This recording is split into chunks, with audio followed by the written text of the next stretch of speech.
Saludos y bendiciones a cada uno de ustedes. Una vez más les mando un cordial saludo y les agradezco que me estén acompañando para estudiar juntos el mensaje de la palabra de Dios. Hemos visto que ya estamos en el mes de diciembre, comenzando la segunda semana y pronto estaremos celebrando el nacimiento de nuestro Señor Jesucristo. Voy a pedirles pues que vayamos a nuestras Biblias, al libro del Evangelio de Lucas capítulo 1 y vamos a leer de los versículos 39 al 56. Como acostumbro, yo leo de la Biblia de las Américas este pasaje que dice así, Lucas 1, 39 al 56. Pero en esos días María se levantó y fue apresuradamente a la región montañosa, a una ciudad de Judá. Y entró en la casa de Zacarías y saludó a Elizabeth. Y cuando Elizabeth oyó el saludo de María, la criatura saltó en su vientre, y Elizabeth fue llena del Espíritu Santo, y exclamó a gran voz: bendita tú entre las mujeres, y bendito el fruto de tu vientre. ¿Por qué ha acontecido esto a mí, que la madre de mi Señor venga a mí? Porque apenas la voz de tu saludo llegó a mis oídos, y la criatura saltó de gozo en mi vientre. Bienaventurada la que creyó que tendrá cumplimiento lo que fue dicho por parte del Señor. Entonces María dijo: mi alma engrandece al Señor, y mi espíritu se regocija en Dios mi Salvador, porque ha mirado a la humilde condición de esta su sierva, pues desde ahora en adelante todas las generaciones me tendrán por bienaventurada. Porque grandes cosas me ha hecho el poderoso, y santo es su nombre, y de generación en generación es su misericordia. Ha hecho proezas con su brazo, ha esparcido a los soberbios en el pensamiento de sus corazones, ha quitado a los poderosos de sus tronos, y ha exaltado a los humildes. A los hambrientos ha colmado de bienes, y ha despedido a los ricos con manos vacías. Ha ayudado a Israel su siervo, para recuerdo de su misericordia, tal como se los dijo a nuestros padres, a Abraham y a su descendencia para siempre. Y María se quedó con Elizabeth como 3 meses y después regresó a su casa. Oremos. Padre bendito, una vez más te agradecemos por este privilegio y oportunidad de poder, Señor, venir a tu palabra. Señor, ahora, Padre, que estamos estudiando este pasaje, ayúdanos a recordar que tú debes de ser el centro y el foco, Señor, de nuestra adoración. Así como Elizabeth, así como María, Señor, te alabaron, que cada uno de nosotros igualmente, Señor, podamos entender las maravillas que tú has hecho en nuestras vidas y que seguirás haciendo, Señor, a través de nuestro Señor Jesucristo. Gracias por todo. Que tu Espíritu Santo abra nuestro entendimiento para percibir tu palabra. En Cristo Jesús pedimos esto. Amén. Bueno, en este mes, como dije, el mes de diciembre, vamos a estudiar una serie, personajes claves del advenimiento, la venida del Señor Jesucristo. La semana pasada, en el estudio anterior, estudiamos a José. Hoy vamos a estudiar a María. Entonces, personajes claves del advenimiento, María, un ejemplo de adoración. Como dije que estamos estudiando, ¿verdad?, los personajes claves del advenimiento de nuestro Señor Jesucristo. Hoy, en este día, vamos a enfocar nuestro estudio, ¿verdad?, en esta lectura que tuvimos, lo que llamamos la oración o el cántico de la Virgen María. Y vamos a aprender también varias cosas de su carácter moral y obviamente algunas cosas de sus temores y pues algo que todos nosotros ya sabemos, que María, ¿verdad?, era la desposada, la futura esposa de José, con quien, ¿verdad?, él iba a casarse. De acuerdo a los teólogos, a los historiadores de aquellos tiempos, pues se nos dice que es muy posible que María fuera una muchacha adolescente, entre unos 14 a 17 años, una muchacha muy, muy jovencita, también descendiente del rey David. Aquí en el Evangelio de Lucas se nos da su genealogía, nosotros podemos verla más adelante, y no solamente esa, pero fue elegida por Dios. En los versículos anteriores, ¿verdad?, el ángel Gabriel se le aparece y le da un saludo, ¿verdad?, y le dice que ella ha sido la favorecida, la escogida de todas las mujeres en esos tiempos en la humanidad para llevar el fruto, ¿verdad?, santo, que donde vendría a nacer, obviamente, nuestro Señor Jesucristo. Todo esto acontecería por el poder del Espíritu Santo. Y obviamente María se encuentra en una posición muy, muy parecida a Elizabeth, quien es parienta de ella. Leo yo en Lucas 1:36 que dice: tu parienta Elizabeth en su vejez también ha concebido un hijo, y este es el 6º mes para ella, la que llamaban estéril. Imagínense, vemos aquí dos grandes acontecimientos. Vemos primeramente el ángel que se le aparece a Zacarías diciéndole que él y su esposa van a tener un hijo, aunque ya son avanzados, ancianos, se cree, y que ella obviamente era estéril, pero vemos que Dios, ¿verdad? Para Dios no hay nada imposible y lo hace. Ahora vemos el segundo acontecimiento, que es María, quien, como dije anteriormente, va a ser la esposa de José, pero en este caso María es diferente, porque María no es estéril, es joven, pero ella va a concebir por el poder del Espíritu Santo. Es que algo muy interesante. Vemos en el versículo 39 que nos dice: en esos días María se levantó y fue apresuradamente a la región montañosa, a una ciudad de Judá. Vemos pues que ella obviamente visita a su parienta. Y sigue el versículo 40. Entró en casa de Zacarías y saludó a Elizabeth. Ahora, cuando Elizabeth oyó el saludo de María, la criatura saltó en su vientre, y Elizabeth fue llena del Espíritu Santo y exclamó a gran voz diciendo: bendita tú entre las mujeres y bendito el fruto de tu vientre. ¿Por qué me ha acontecido esto a mí? Que la madre de mi Señor venga a mí, porque apenas la voz de tu saludo llegó a mis oídos, y la criatura saltó de gozo en mi vientre. Bienaventurada la que creyó que tendrá cumplimiento lo que fue dicho de parte del Señor. Vemos pues aquí que cuando María llega a este lugar, al dicho lugar, no sabemos qué región, qué lugar. Algunos creen, ¿verdad?, que era al sur de la nación de Israel, pero no se sabe con exactitud. Algunos creen que era Hebrón. Bueno, el punto es que cuando ella llega, tres cosas vemos que suceden. Primeramente, vemos que el bebé, ¿verdad?, que está en el vientre de Elizabeth salta. Este bebé, ¿verdad?, obviamente sabemos que cuando hay un embarazo, los bebés se mueven en el vientre de las madres. Vemos, ¿verdad?, que ellos dan pataditas, se le mueve el vientre a la mujer. Sabemos todas esas cosas, pero en este caso es algo muy diferente. ¿Por qué?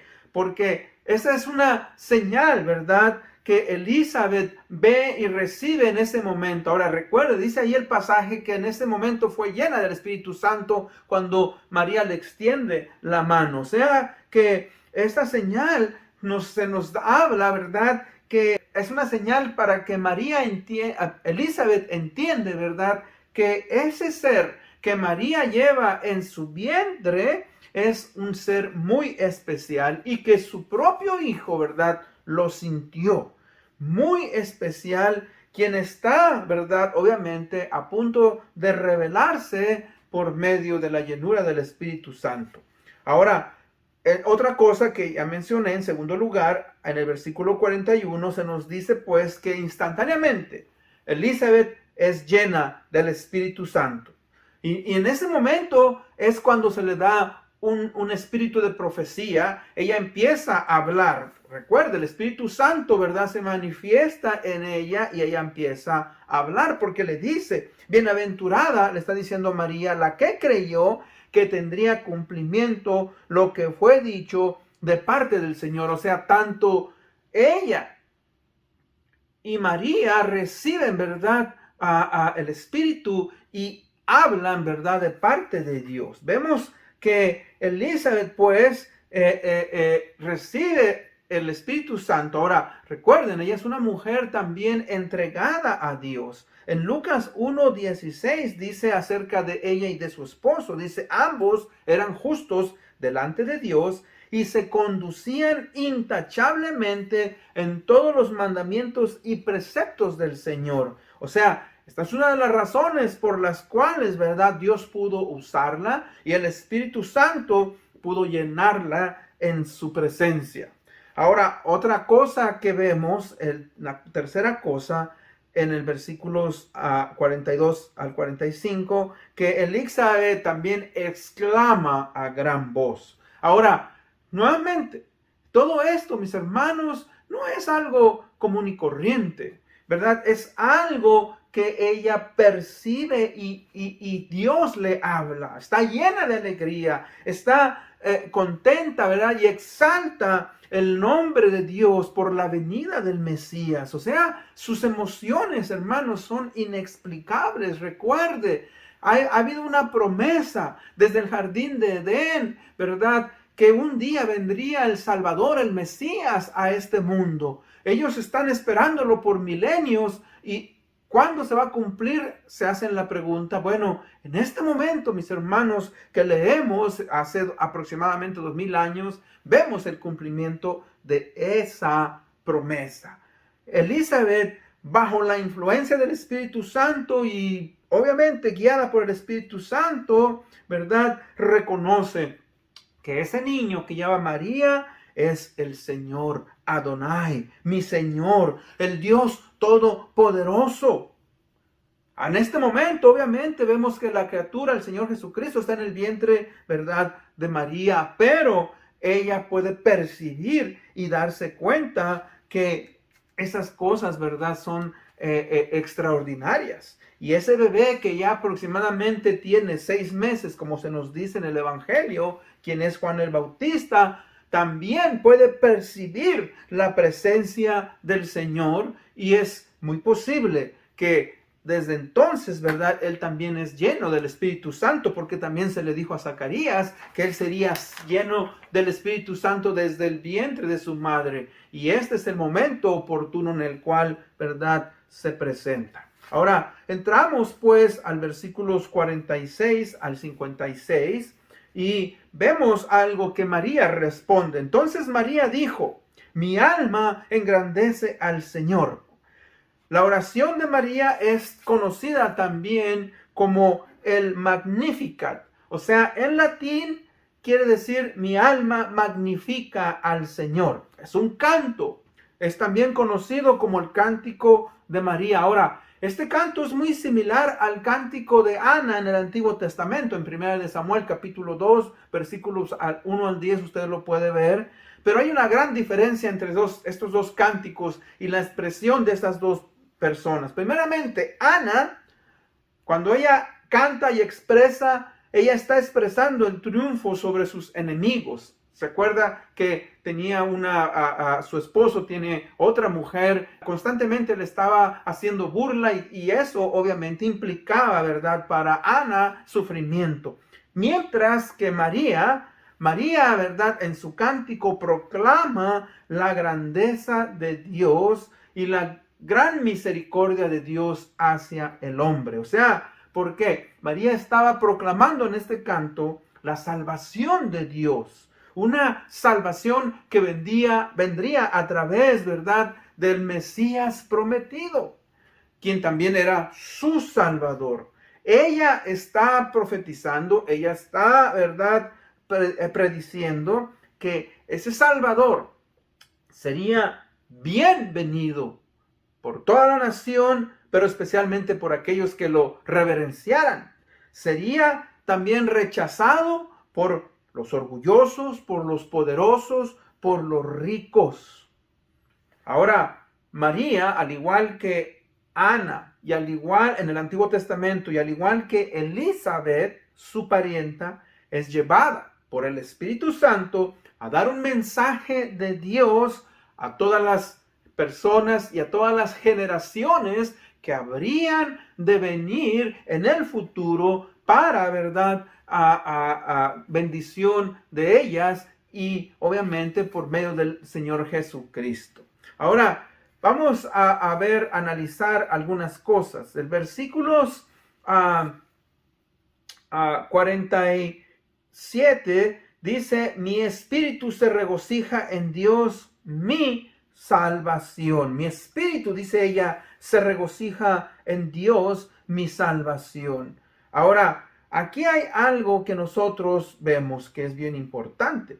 Dice, mi alma engrandece al Señor y mi espíritu se regocija en Dios, mi salvación. Vemos una cosa aquí que tenemos que aprender. Dios, ¿verdad?, era el tema de su canción y su adoración y no ella misma. Fíjese que el enfoque que María tiene es el correcto. O sea, ningún ser humano o ningún ser angelical debe de ser adorado excepto ¿quién? Excepto Dios. María entiende aquí algo maravilloso en este acontecimiento de la historia y obviamente del curso que va a tener en ese momento la historia. Las cosas ya no van a ser igual. Recuerde, cuando Cristo nace, divide la historia antes de Cristo, después de Cristo. Es algo grandioso, ¿verdad? Ahora, ella pues ve que por fin se cumple esa promesa. La profecía de que el Salvador de este mundo ha llegado y Dios tiene que ser alabado. Dios tiene que ser glorificado, ¿verdad? No solamente por los seres humanos, por los ángeles, por su creación. Fíjese que el ser creado debe de adorar a su creador. Esa es la regla. María entonces, inspirada por el Espíritu Santo, lo expresa con todo su ser, con toda su alma. Por eso dice, mi espíritu o mi alma se regocija en Dios, mi Salvador. Y fíjese que la intención entonces de María y del Espíritu Santo al expresar estas cosas es recordarnos, ¿verdad?, que el centro de estos acontecimientos no son los ángeles, no es José, no es María, no son los pastores, no son los reyes magos o los sabios, no son, ¿verdad?, ninguno de ellos, sino es Jesucristo. Jesucristo es el centro de nuestra adoración. Otra cosa que podemos ver es que ella entiende, ¿verdad?, que Dios era su Salvador y que ella entiende también su necesidad de un Salvador. Lo vemos de los versículos 48 en adelante. Dice, porque ha mirado la humilde condición de esta su sierva. Ahora, la palabra ahí humildad o humilde condición también tenemos que entender que es traducida muchas veces como bajeza. Ahora, le leo yo en el libro en la Reina Valera del 2000 y en otras versiones como la de 1909 nos traducen la palabra de esta manera. Dice, porque miró a la bajeza de su criada, de su sierva, de su esclava. Ahora, cuando dice que miró la bajeza, obviamente nosotros sabemos que María era una muchachita, ¿verdad?, con muchas virtudes, una muchachita que fue escogida por Dios, obviamente, porque él sabía, ¿verdad?, lo que había en su corazón. Pero María también entiende algo. María ve su lado espiritual. Ella entiende que todo ser humano, cada hijo de Adán, cuando digo hijo o hija de Adán, estamos hablando de las generaciones. Por causa del pecado original, hemos heredado un estado de pecado, toda la humanidad.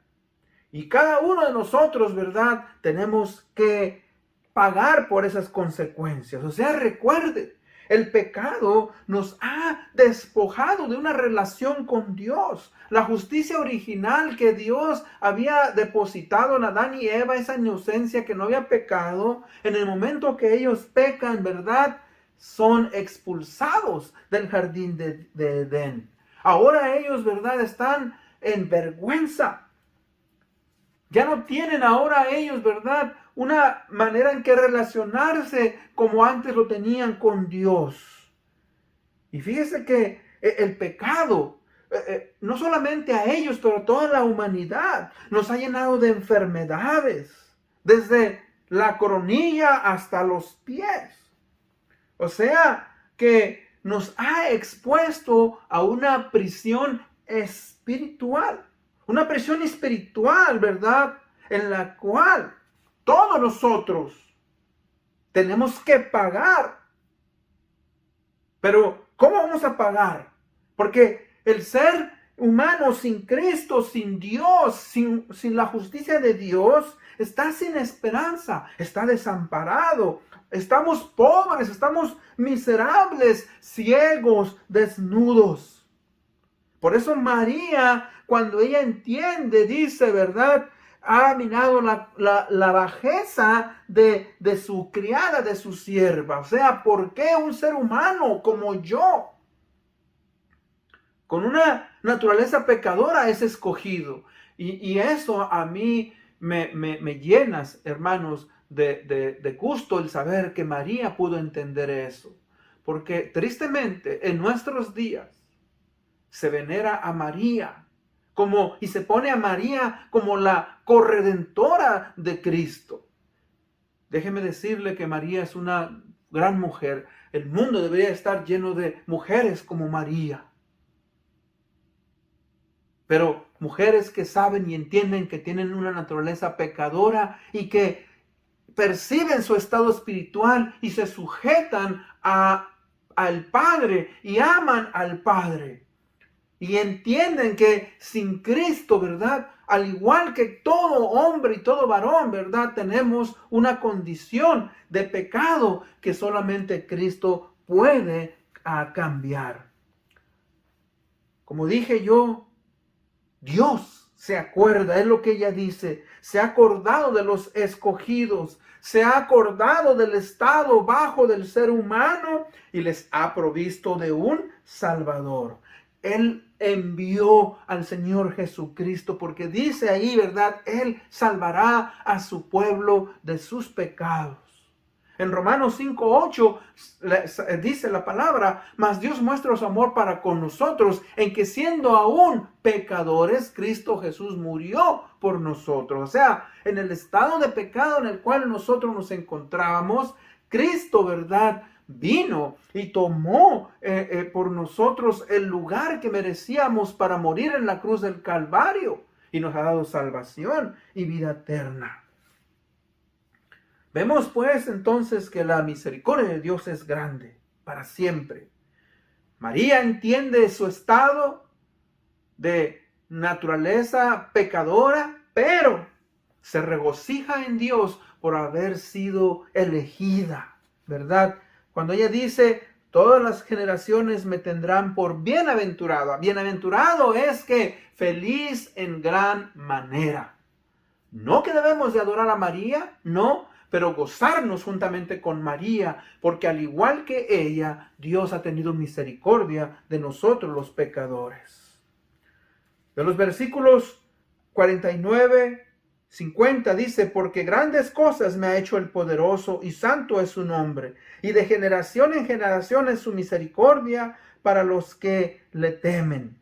Fíjese que algo que María está haciendo también aquí es que proclama a Dios. Dice que Dios debe de ser proclamado por sus atributos. Y aquí vemos 3 atributos que ella describe de Dios. Primeramente dice, grandes cosas ha hecho el poderoso. Poderoso, ¿verdad? Dios todo lo puede. Si usted recuerda, Elizabeth pudo tener un hijo. Aún ella siendo ya de edad avanzada, o sea, se nos dice ahí, anciana y estéril. Igual que muchas mujeres en el Antiguo Testamento, igual que Ana, que lloraba por un hijo y le fue dado Samuel y tantos portentos. O sea, Dios es poderoso. María está esperando un bebé, pero en este caso, ¿verdad?, concibió un hijo sin la necesidad de un hombre, porque dijo el ángel, ese santo ser que nacerá, ¿verdad?, será concebido por el Espíritu del poder del Espíritu Santo. Y ahí mismo en Lucas 1:37 dice, porque ninguna cosa será imposible para Dios. Para Dios no hay nada imposible. No hay nada imposible. Ahora, vemos también que ella proclama la santidad de Dios. Dice, santo es su nombre, la santidad de Dios. Mis hermanos, fíjese, Dios, quien no tiene pecado, manda a su Hijo Jesucristo a vivir a un mundo quebrantado por el pecado. El Dios, Cristo Jesús, deja su trono y viene y baja a la tierra para vivir entre los hombres y tener un cuerpo similar al de nosotros, pero sin pecado. Fíjese que por eso es que cuando nosotros entendemos que Dios es santo, es que su nombre y su reputación debe de ser respetada, debe de ser imitada por nosotros sus seguidores. Debemos de buscar esa santidad, apartarnos del pecado. Y luego dice su misericordia. De generación en generación es su misericordia. O sea, que Dios, fíjese, no nos paga, no nos da conforme merecen nuestras acciones. Dios, ¿verdad?, vio el estado de pecado de la humanidad y le proveyó un Salvador. En vez de mandarnos al infierno directamente, en vez de habernos destruido, en vez de habernos aniquilado, manda a su Hijo. Misericordia. O sea, eso nos habla de que Él no olvida sus promesas y que sus misericordias para su pueblo y las misericordias, ¿verdad?, la promesa de un Salvador por fin llegó a su cumplimiento. Tuvo misericordia de la humanidad y envió a su Hijo Jesucristo a cumplir, ¿verdad?, la promesa hecha. Ahora, versículos 51 al 53 dice, ha hecho proezas con su brazo, ha esparcido a los soberbios en el pensamiento de los corazones, ha quitado a los poderosos de sus tronos y ha exaltado a los humildes. A los hambrientos ha colmado de bienes y ha despedido a los ricos con manos vacías. Ahora, Dios nos habla ahora de que ha invertido el orden. Un orden, ¿verdad?, invertido en las cosas aquí en la tierra. O sea, fíjese que el plan de Dios es muy diferente al plan de los hombres.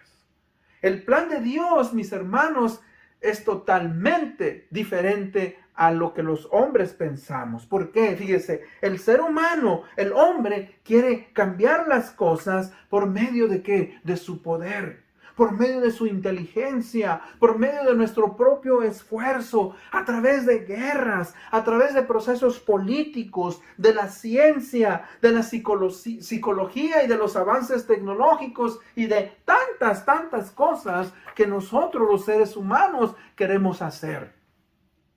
Y usted lo ha visto en la historia. Ha habido revoluciones, ha habido, ¿verdad?, transformaciones en la cultura. Y dice el ser humano, si tan solo traemos avance, estudio, si traemos, ¿verdad?, progreso, el ser humano va a ser diferente. Y usted sabe que eso no es cierto. No es cierto, porque el pecado sigue dominándonos. El reino de Jesucristo es muy diferente. Cristo, por medio de la humildad y el servicio, fíjese, a los hombres, a la humanidad, pudo traer reconciliación entre Dios y los hombres. Una reconciliación que es muy diferente. Él dijo, el Hijo del Hombre no vino para ser servido, sino para servir y para dar su vida en rescate por muchos. El versículo 54-55 dice, has ayudado a Israel tu siervo, la nación de Israel, para recuerdo de su misericordia, tal como se dijo a nuestros padres, a Abraham y a su descendencia para siempre. Dios, ¿verdad?, recordó a su pueblo y le ayuda. Dios cumplió su promesa, esa promesa que le hizo a Adán y a Eva ahí en el jardín de Edén, que el hijo de la mujer aplastaría a la cabeza de la serpiente. Cuando Cristo Jesús vino y murió en la cruz del Calvario por nuestros pecados, Él cumplió con esa promesa. En Gálatas 4 y 5 se nos dice, pero cuando vino la plenitud del tiempo, o el cumplimiento del tiempo, Dios envió a su Hijo, nacido de mujer, nacido bajo la ley, para rescatar a los que estaban bajo la ley, a fin de que fuéramos adoptados como hijos. Como hijos. ¡Qué privilegio! Dios no se olvida, no olvida a sus hijos. Él nos ama. Después dice el versículo 56, María se quedó con Elizabeth como 3 meses y después regresó a su casa. María necesitaba un tiempo para reflexionar, un tiempo, ¿verdad?, para poder ella meditar en su corazón, en su pensamiento, ¿verdad?, los acontecimientos, fíjense, que vendrían en los próximos 33 años. ¿Por qué?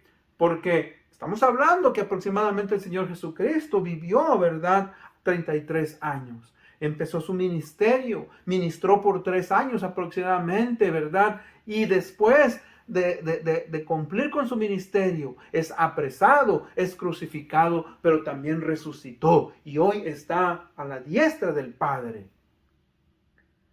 Algo maravilloso vemos pues en esta oración, la Magnificat, en donde María engrandece a Dios por lo que ha hecho en su vida. ¿Y sabe qué? Eso es algo que nosotros también debemos de hacer.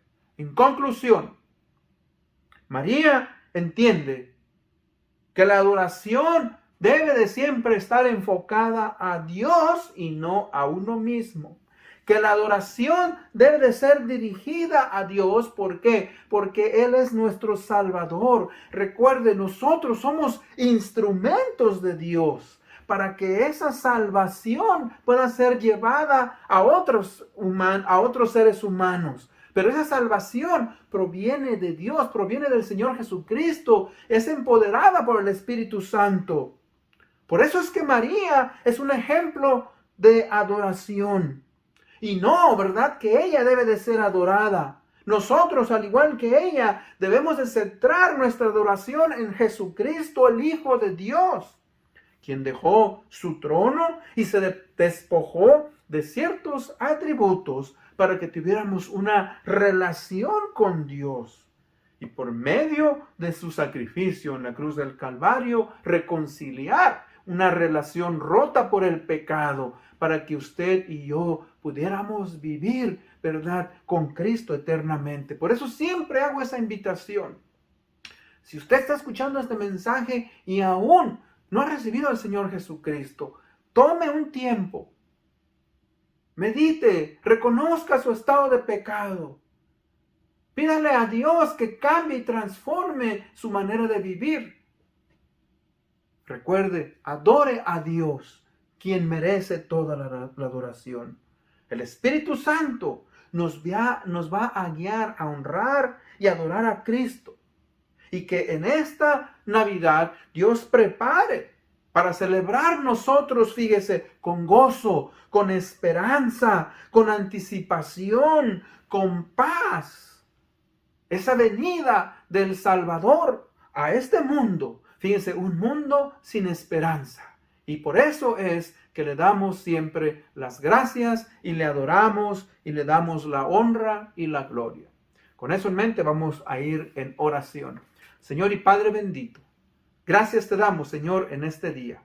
Gracias, Padre, porque vemos que tu Espíritu Santo, Señor, interviene en la vida de los hombres. Gracias, Señor, por este pasaje tan precioso, Señor, y por haber tu Espíritu Santo intervenido en la vida de Elizabeth y de María especialmente, para que ella pudiera decir esta oración, Señor, en la cual sabemos que tú debes de ser honrado y glorificado por los siglos de los siglos. Amén. Y que no hay nada ni nadie como tú, bendito Dios. Te amamos. Ayúdanos a recordar con agradecimiento durante estas fechas el advenimiento de nuestro Señor Jesucristo y recordar pues que ahora nosotros, Señor, tenemos salvación porque nuestro Señor Jesucristo vino a este mundo. Te amamos, te honramos, esto lo pedimos en el nombre de Cristo Jesús, nuestro Señor y nuestro Salvador. Amén. Una vez más, les agradezco que me hayan acompañado. Nos vemos hasta la próxima. Bendiciones.